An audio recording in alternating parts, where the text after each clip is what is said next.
sobre la estimación oportuna del Producto Interno Bruto y también sobre la evolución de las finanzas públicas y la deuda al tercer trimestre del año. Converso ahora con el doctor Luis Madrazo Layud, él es jefe de la Unidad de Planeación Económica de la Secretaría de Hacienda. Hola Luis, se confirma un crecimiento importante de la economía mexicana en el tercer trimestre del año. La pregunta es, ¿de dónde viene este 1% de crecimiento con cifras desestacionalizadas o el 2% si lo vemos con resultados originales?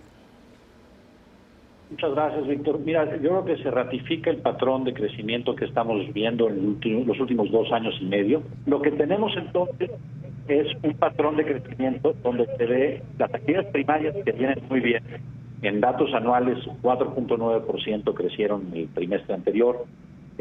Unas actividades secundarias un poco detenidas, básicamente por las exportaciones, -1%. Y en la fortaleza es el sector más grande, que es el sector servicios y tiene mucho que ver con la dinámica interna de la economía.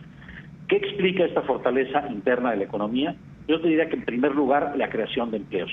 A septiembre se tiene una creación de empleos de 717.413 plazas. Es un crecimiento del empleo de 4%.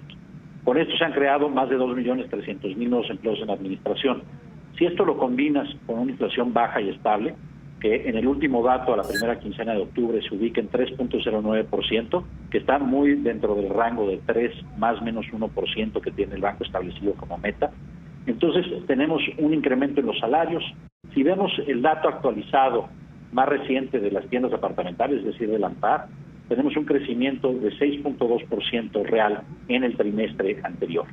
Entonces, si me permitieras un dato que ilustra esta fortaleza de la dinámica interna, que representa una decisión de consumo importante para todas las familias mexicanas, la venta de autos en México creció 18.6% en el último trimestre, que es una tasa similar a la que vimos el año pasado.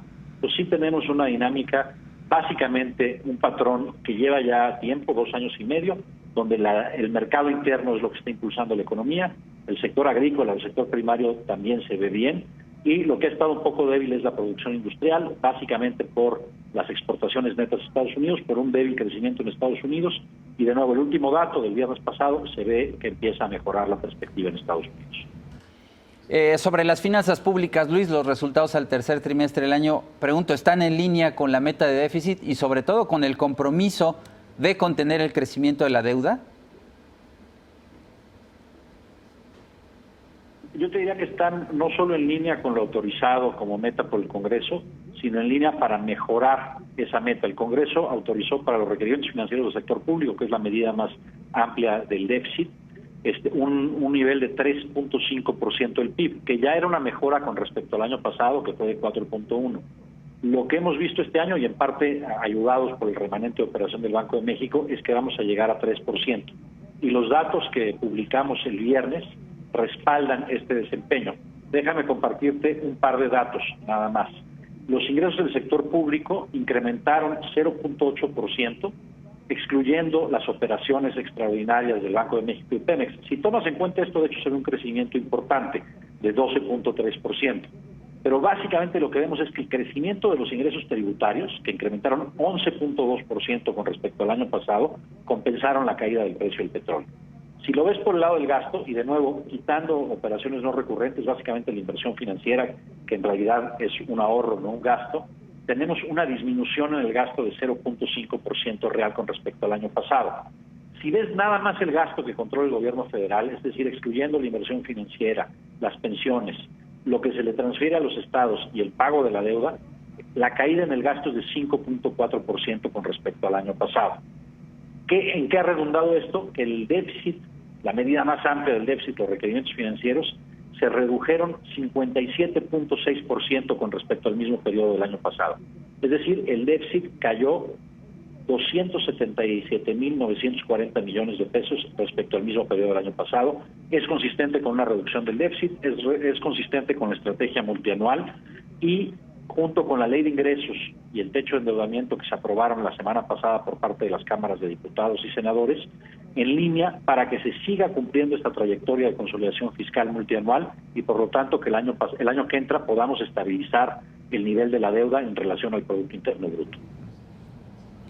Sobre la base de lo que comentas, Luis, la pregunta es, ¿están bajo control las finanzas públicas? ¿No son en este momento un factor de preocupación? Yo creo que más que un factor, es un factor que nos debe ocupar.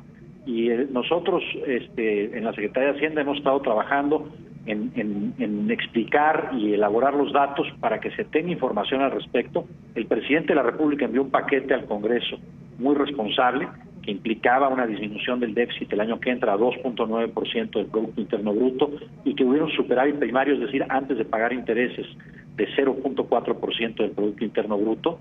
El Congreso estuvo a la altura de las circunstancias, si me permites dar mi opinión, y creo que aprobó un paquete con modificaciones, como siempre lo ha hecho en ejercicio de sus facultades, pero que también es responsable y conlleva a la estabilización de la deuda. Y ahora de nuevo nos ocupa en el gobierno federal, en la Secretaría de Hacienda, en todas las dependencias, la implementación de estas políticas este año y el año que entra, para que se estabilice la deuda y esté en una trayectoria decreciente a partir del 2018, y eso nos puede dar tranquilidad de que las finanzas públicas son uno de los pilares de fortaleza de la economía, junto con la política monetaria, que nos da una inflación estable y baja, y el tercero, sin duda, son las reformas estructurales, que se empiezan ya a ver sus resultados, con incrementos en la productividad y que seguramente redundarán en mayor crecimiento en el futuro. Bien, Luis Madrazo, gracias y buena tarde. Muchísimas gracias, Víctor. Saludos a ti y a tu auditorio. Bien.